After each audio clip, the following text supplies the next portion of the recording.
Y bueno, ahora vamos a pasar con la ponencia Sistemas Agrícolas en Orografías Complejas, las terrazas de Tlaxcala, con la doctora Alba González Jácome.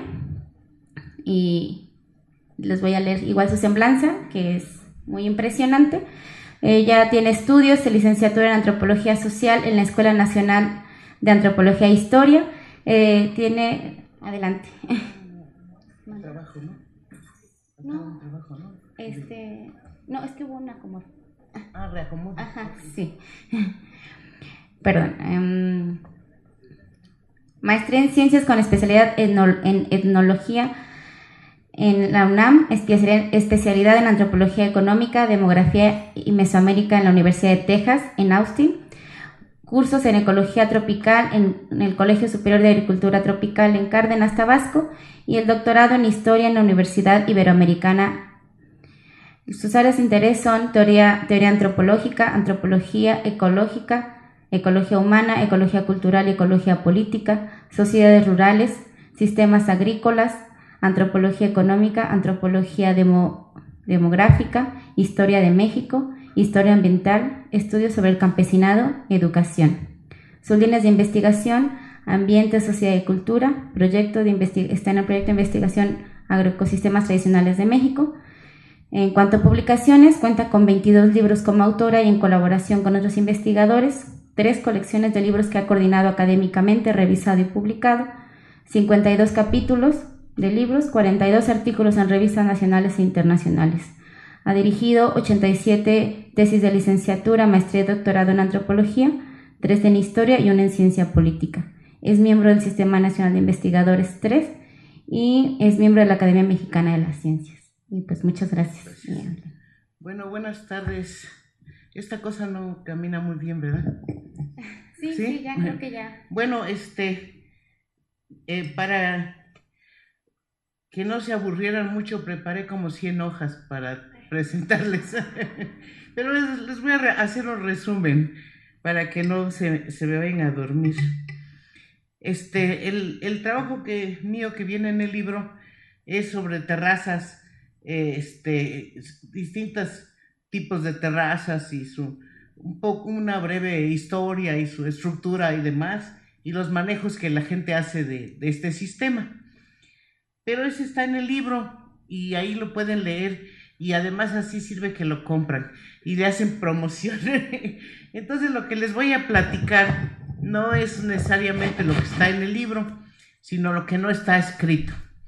Y es cómo se construyó este estudio y este conocimiento que podemos tener ahora sobre las terrazas en Tlaxcala, ¿no? Y para ello, pues no les voy a leer las 100 páginas, nada más unas notas, ¿no? ¿Cuáles son las fuentes que en Tlaxcala nos permiten construir el conocimiento sobre las terrazas, ¿no? Vamos a tener en primer lugar todos los estudios de geología, de podología y lo que hay de etnopedología actualmente.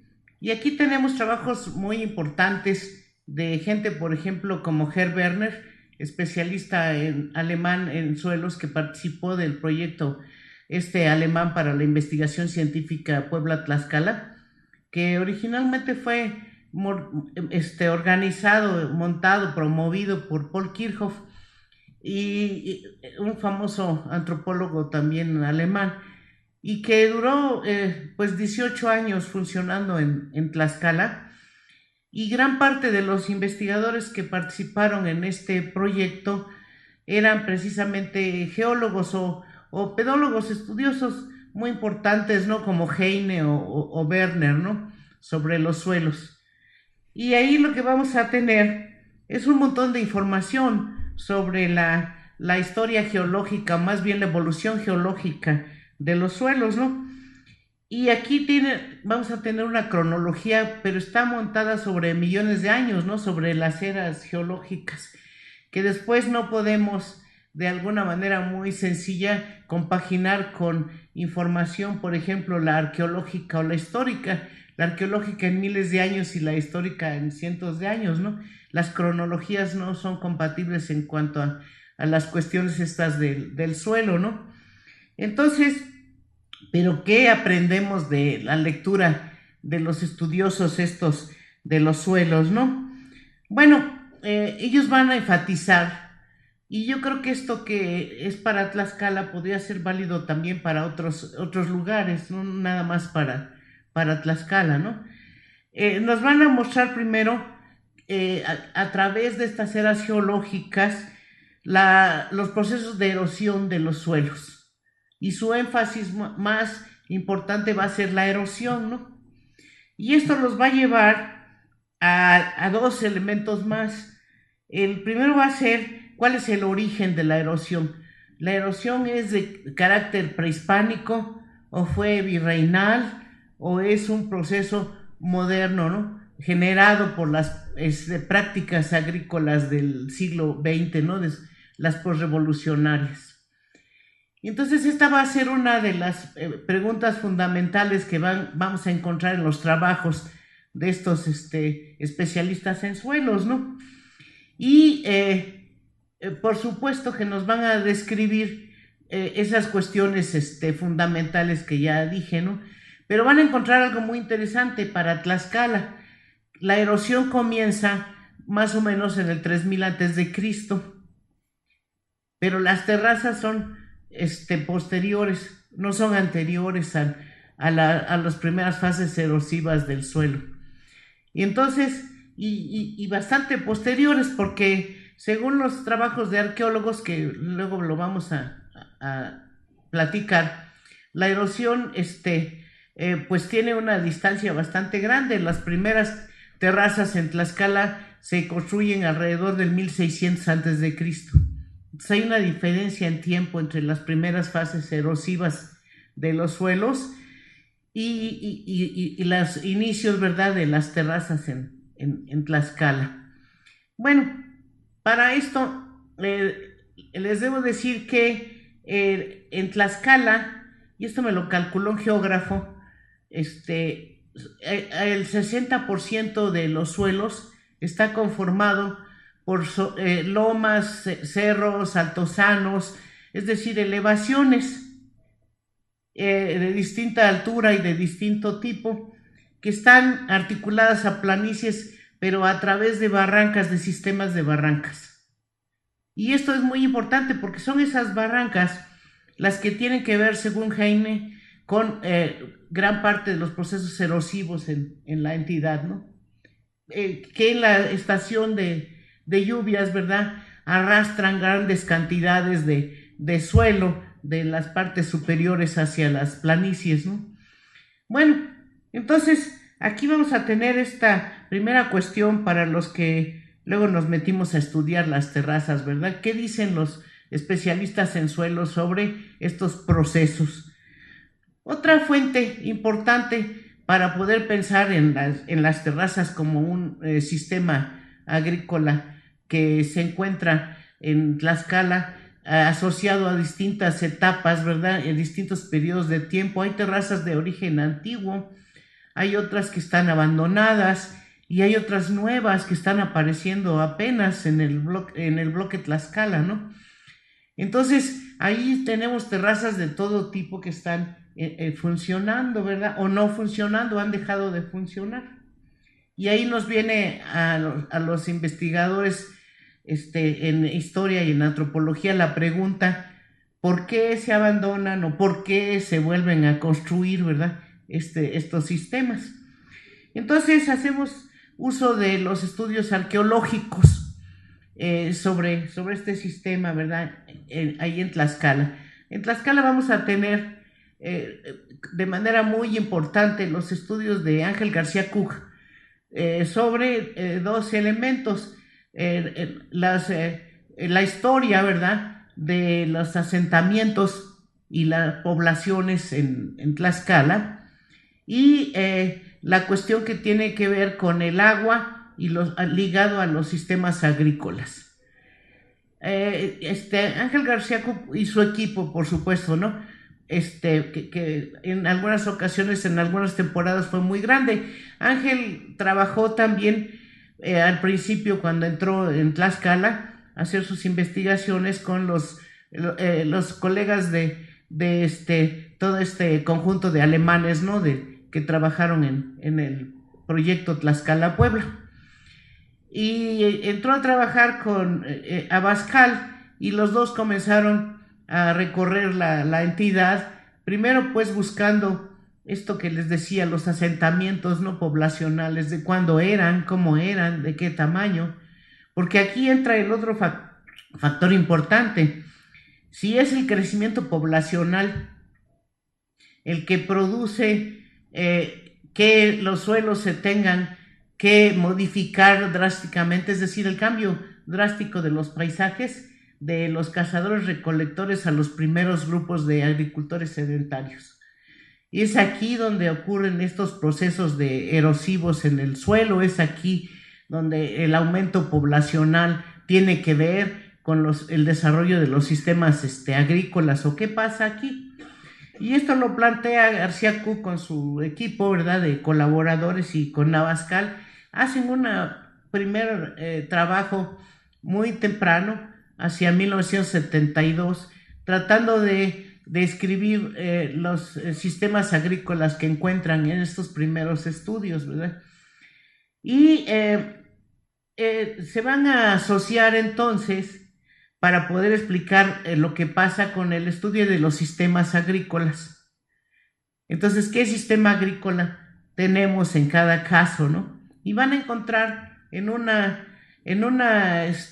parte del centro sur de Tlaxcala, van a encontrar en las lomeríos y altosanos que circundan lo que fue una pequeña cuenca, una subcuenca, la de la laguna de Acuitlapilco. En todos esos altosanos y cerros van a encontrar restos de terrazas que les decía a ustedes se datan más o menos de 1600 antes de Cristo.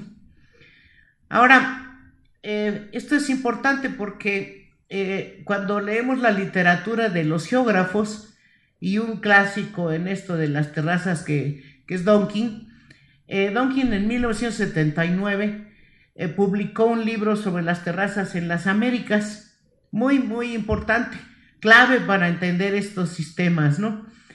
Y Donkin decía que las terrazas, tanto en Perú como en el altiplano central mexicano, tenían una antigüedad de unos 3000 años antes de Cristo.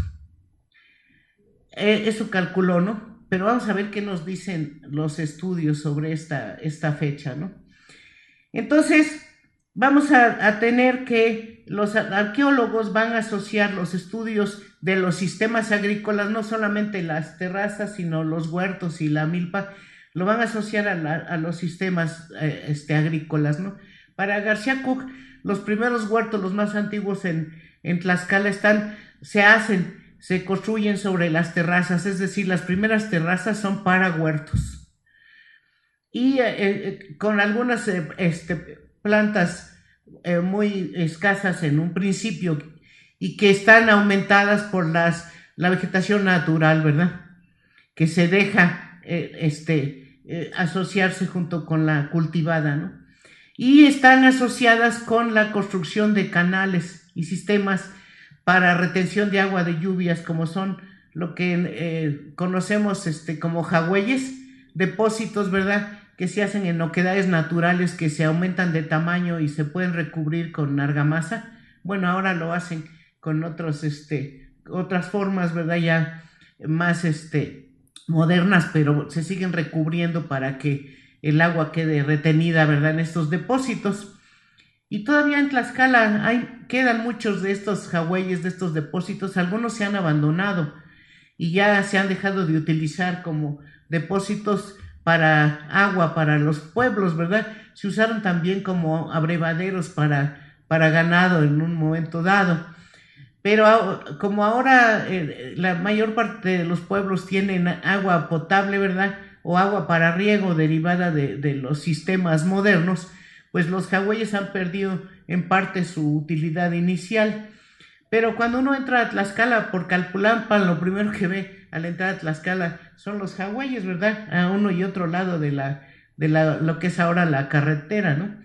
Y para García Cook, estos primeros depósitos son en Tlaxcala más o menos del 1200 al 800 o 900 antes de Cristo, y se asocian con canales para desviar el agua, inicialmente para fines domésticos, según él nos indica, y ya después para fines de irrigación.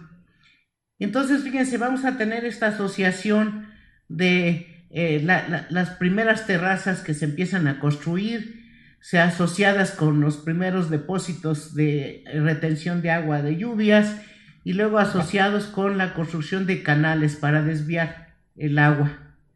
Y esto es muy importante porque es lo que va a permitir la conformación de este sistema de terrazas en Tlaxcala, ¿no? Bueno, pero la discusión que se deriva de los estudios arqueológicos es que es el hombre el que inicia los cambios fuertes en los paisajes, ¿no? de tlaxcaltecas, a través de básicamente los siguientes elementos. Primero, en los aumentos poblacionales, las densidades de población. Segundo, la movilidad horizontal, es decir, cómo los grupos se mueven hacia las zonas que tienen más recursos para ellos en esos tiempos, y con ello llevan plantas, contribuyen a la difusión de plantas, ¿no? Técnicas y métodos, ¿verdad?, de trabajar la tierra, y la tecnología agrícola, ¿no? Pero además hay otro elemento muy importante, que es la primera vez que se le encuentra a uno citado, es el papel del fuego. El fuego que utilizan para eliminar ciertas partes de la vegetación, ¿verdad? Empieza a modificar también los paisajes de manera drástica. Es decir, esta acción del hombre se va a juntar con la acción que los geólogos encontraron, que fue todo esto de las barrancas y la movilización de los suelos de las partes superiores hacia las planicies. Y la acción del hombre con el fuego va también a acelerar los procesos estos erosivos, y la construcción de terrazas, ¿no? Bueno, luego vamos a tener a los geógrafos, ¿no? Los geógrafos metidos en estas cuestiones.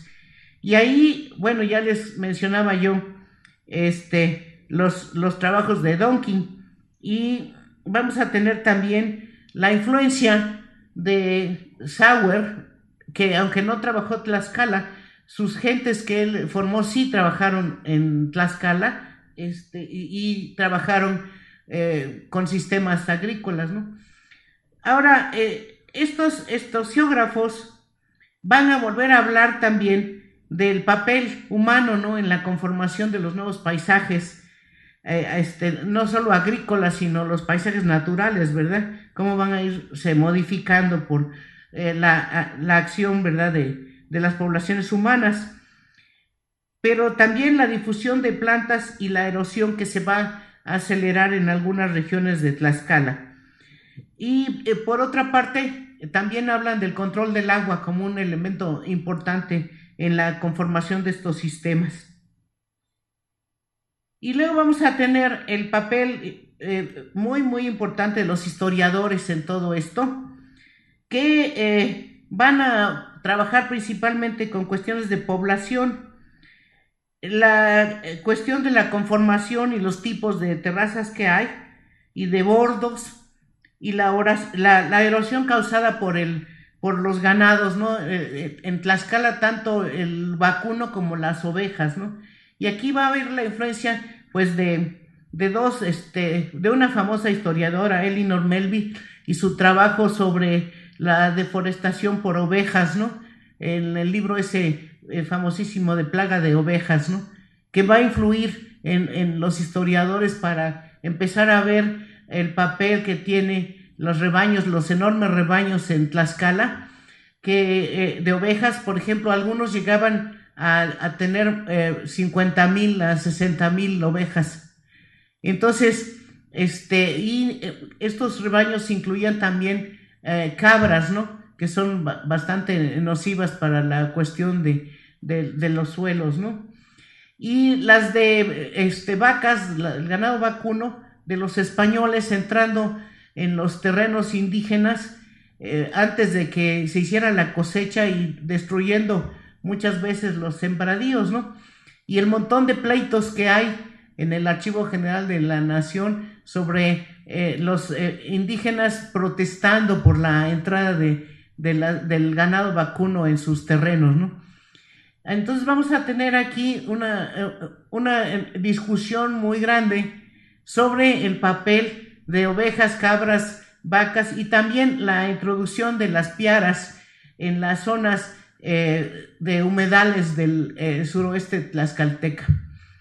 Y esto va a ser muy trabajado y magníficamente, ¿no?, por los historiadores y nos van a poner la atención en el papel que tiene la ganadería en la conformación de aspectos erosivos, pero también en la conformación de sistemas agrícolas que tienen que manejarse y funcionar junto con estos animales traídos del viejo mundo, ¿no? Y cómo van a incidir en una serie de cambios en los paisajes.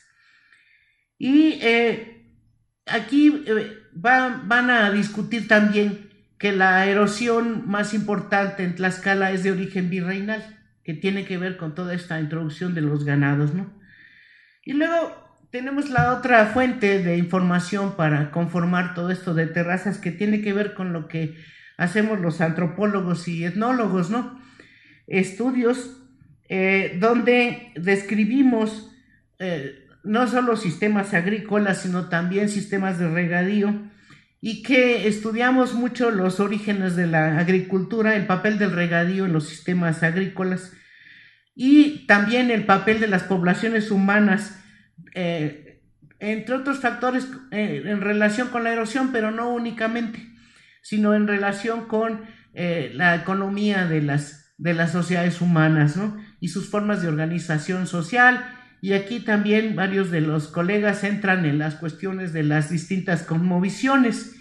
Y aquí vamos a ver una visión de las terrazas donde se considera que cuando se abandonan se genera una muy fuerte erosión. Y el ejemplo para ello en Tlaxcala son los que se llaman los cerros blancos, los cerros que rodean la ciudad capital y que se ven blancos porque tienen bórax. Son sumamente ricos en bórax y al perder la capa de vegetación, pues todo se queda lavado, ¿verdad? En la época de lluvias, el suelo es arrastrado hacia las partes bajas y entonces esto es una de las fuentes utilizadas para mostrar cómo la acción humana, el abandono en este caso de las terrazas, y el abandono se atribuye a muchos factores como la salida de los tlaxcaltecas al norte de México, como también que eran justo de esos pueblos donde están los cerros blancos, ¿no?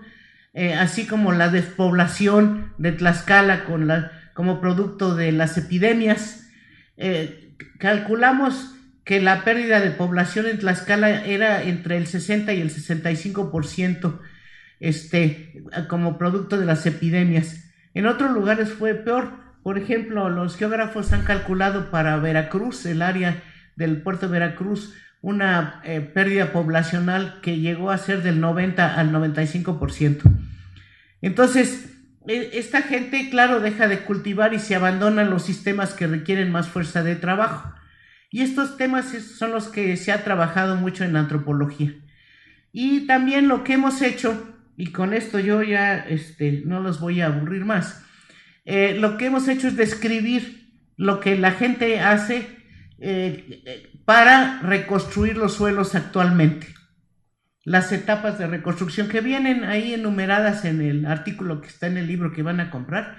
Y ahí viene cómo la gente ha reconstruido de nuevo los suelos erosionados a través de un sistema muy interesante que consiste en la zona que ahora, o que tenía tepetates, áreas de duripanes se llaman técnicamente, tepetates de lenguaje común.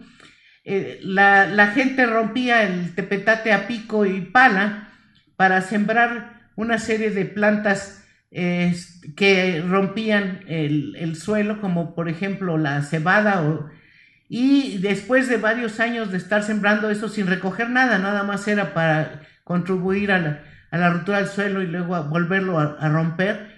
Después de hacer esto por varios años, se construían los canales a un lado de las terrazas, ¿verdad? Los bordos de los peraltes de las terrazas, en la huella de la terraza, los canales para retener agua de lluvias, y esto se vaciaba en los suelos, hasta reconstruirlos después de 4 a 6 años de trabajo no remunerado, ¿verdad? Y se podían volver los suelos de nuevo a la actividad agrícola.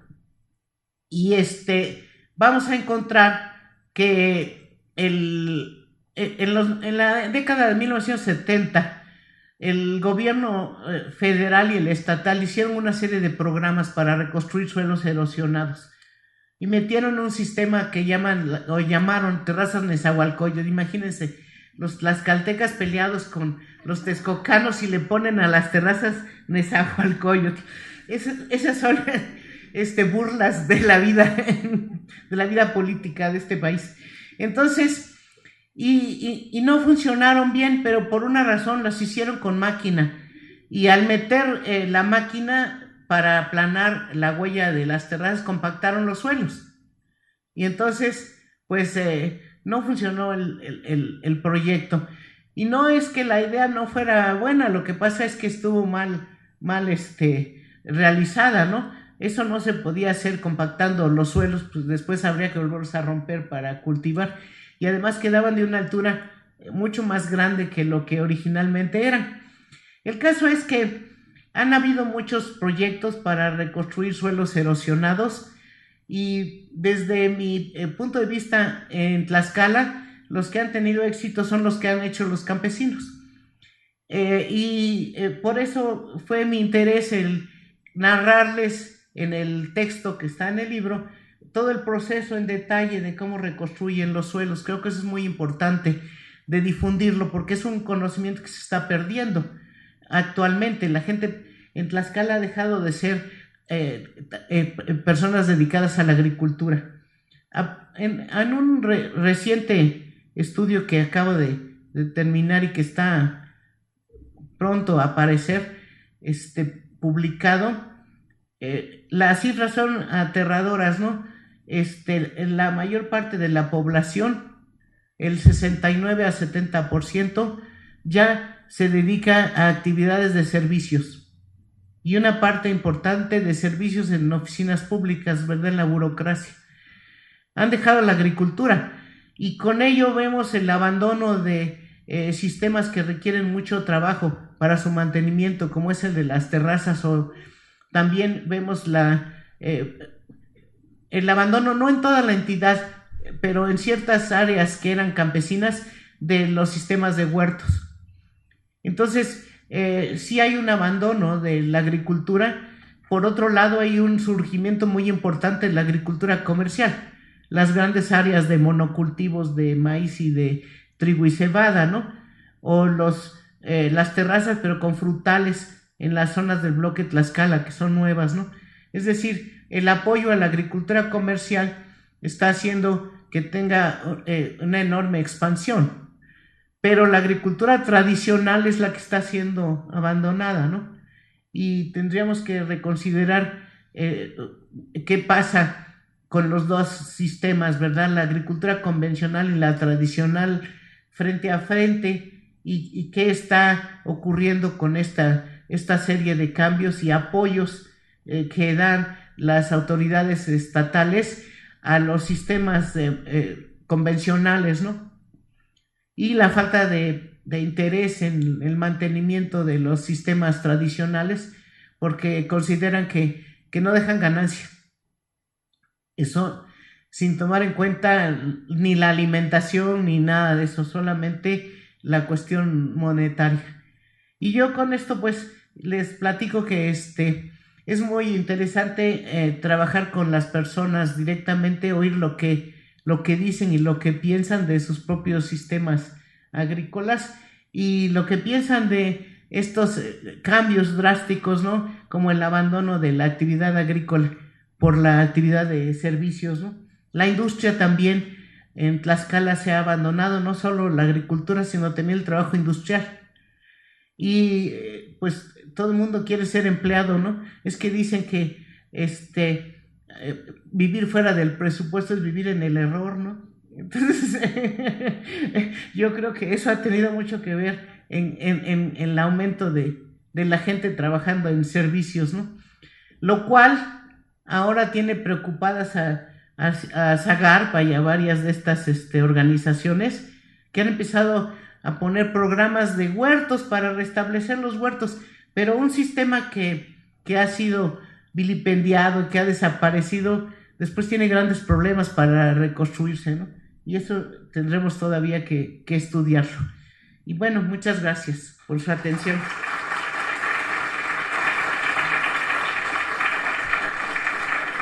No tienen preguntas, ¿verdad? No, sí, está bien, no se me vaya. Todavía no. Muchas gracias.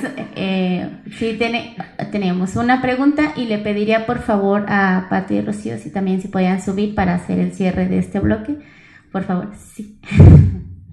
Bueno, mientras alguien tiene preguntas ahorita, Fabiola. Hola. Sobre lo que comentaba de, por ejemplo, los estribos y todas estas técnicas para mantener el agua en un lugar, yo me preguntaba si la modificación de estos paisajes naturales tiene que ver con la erosión del suelo en sí, o sea, ¿qué tanto es el impacto de, por ejemplo, convertir represas hechas de mampostería, que eran como administradas por los campesinos y que eran móviles, a poner una presa ya como de cemento, y si en alguna de las técnicas de recuperación de estos suelos se ha tomado como en cuenta pues, lugar como... Mira, te voy a contestar y no es sobre Tlaxcala el asunto, ¿no? Es en general. Los sistemas prehispánicos para control de agua no son enormes, gigantescos como los sistemas contemporáneos, ¿no? Son sistemas que tienen presas y canales y todo, pero son pequeños. Y hay varios en lugar de uno solo gigantesco, ¿no? Entonces el impacto sobre las áreas donde el agua va a quedar retenida es menor, pero además de eso se pueden manejar a nivel de las comunidades, de los pueblos, ¿no? Y los enormes sistemas que se construyen ahora no se pueden manejar a nivel de los pueblos porque nadie los entrena ni saben cómo hacerlo, ¿no? Se manejan desde una autoridad central. Hay muchas diferencias en el tamaño, no tanto en los materiales tal vez, pero la estructura viene a ser más o menos semejante, el tamaño no. Y los usos, la mayor parte de las grandes represas en México son para usos de generación de energía eléctrica. A veces tienen uso múltiple, también tienen uso agrícola, ¿verdad? Pero gran parte son para generar energía eléctrica, hidroeléctrica, ¿no? Es una finalidad distinta de las presas prehispánicas, que son más pequeñas y, por ejemplo, muchas son de materiales que se pueden rápidamente quitar, son de varas, de ramas, de lodo, y en caso de que haga falta se tiran y el agua puede correr rápidamente para evitar la inundación, ¿no?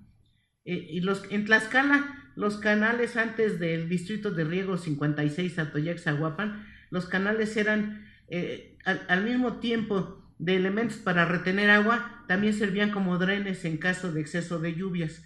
Y el sistema construyó drenes por separado, que son muy grandes, y los canales para irrigación. Tiene una lógica distinta que habría que trabajar en profundidad.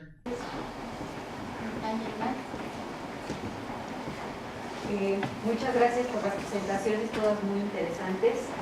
En Oaxaca, en la Mixteca Alta, tenemos suelos del Precámbrico que vienen de emersión marina, y se había dicho que los mixtecos eran los culpables de la erosión, y cuando se cruza la información geológica con el sistema productivo, vemos que realmente es el sistema productivo utilizado por el mixteco el que permite la generación de suelo.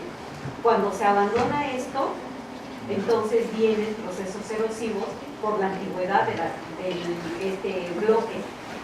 Y por otro lado, lo que usted señala en relación al cambio generacional es muy preocupante, porque hemos encontrado en Morelos, Tabasco, Chiapas, Yucatán, que los jóvenes encargados de los huertos son personas de 60, 70 años, cuyos hijos no están siendo incorporados a estos programas productivos, y ya no hay transferencia de la información del sistema, de cómo se maneja. Y se están perdiendo prácticas de manejo porque al chico que estudió agronomía llega con otras tecnologías, otras formas de pensamiento, y ya no aprovecha el conocimiento tradicional de los padres. Lo que está sucediendo en la alimentación, que prefieren unas papas fritas a unas sabritas, sí. Exactamente. Está sucediendo también con los sistemas productivos. Se llega y se implementa por esta enseñanza técnica, que es mejor meter el tractor y la máquina y aplastar los suelos, a trabajarlos a mano con los sistemas tradicionales que vemos que tienen mayor. También hay tecnología apropiada, pero no tiene la misma propaganda, promoción que la otra, ¿no? Sí. ¿Qué te puedo decir? Hay un geógrafo que se llama Carlos Rincón Maurer, que trabaja en la Universidad en Nevada, que ha realizado un montón de trabajos en la Mixteca sobre justo este problema de la deforestación y la pérdida de los suelos agrícolas, ¿no? Y él encontró varios factores asociados, ¿no? Uno de ellos sí son las ovejas y las cabras, ¿no? Más que nada los grandes rebaños de cabras que pastaban en la zona en un ciclo anual, ¿no? Como había igual en el norte de México, todo lo que se manejaba de ovejas y cabras para llevar de lo que es ahora Monterrey hasta el Pacífico, ¿no? Eran las dos grandes líneas de manejo de animales trashumantes, ¿no? De ganadería trashumante.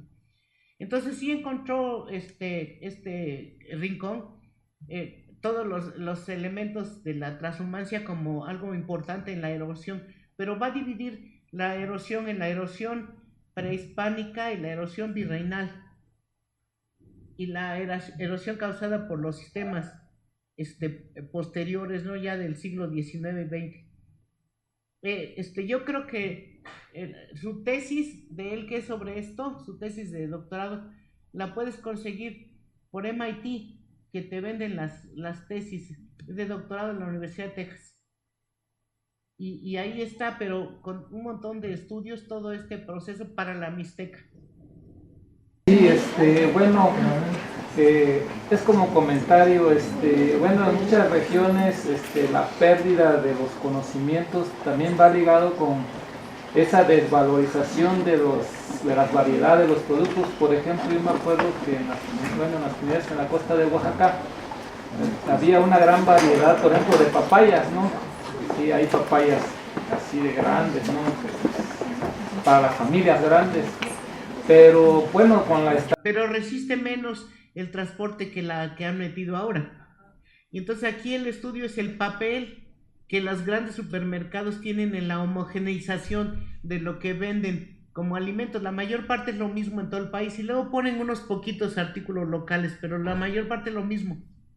Y si tú vas a un Walmart ahí cerca de Mérida, encuentras lo mismo que si vas a uno en la Ciudad de México o a donde sea.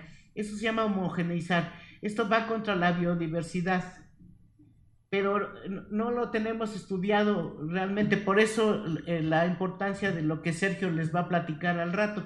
Y no les cuento yo, porque si le quito su ponencia me pega y se enoja. Por eso te lo dejo aquí para que al rato de esa biodiversidad, pues también va ligado a esa pérdida de conocimientos, ¿verdad? Y que muchas veces, por ejemplo, ya las nuevas generaciones pues ya no vamos teniendo conocimiento de que ciertas... Pues por eso es importante este libro y otros. Cómprenlo. Conclusión. Ahorita que tienen descanso y que tiene descuento. No, ya en serio. Por eso hay que escribir, hay que difundir. El conocimiento que no se escribe nadie lo conoce.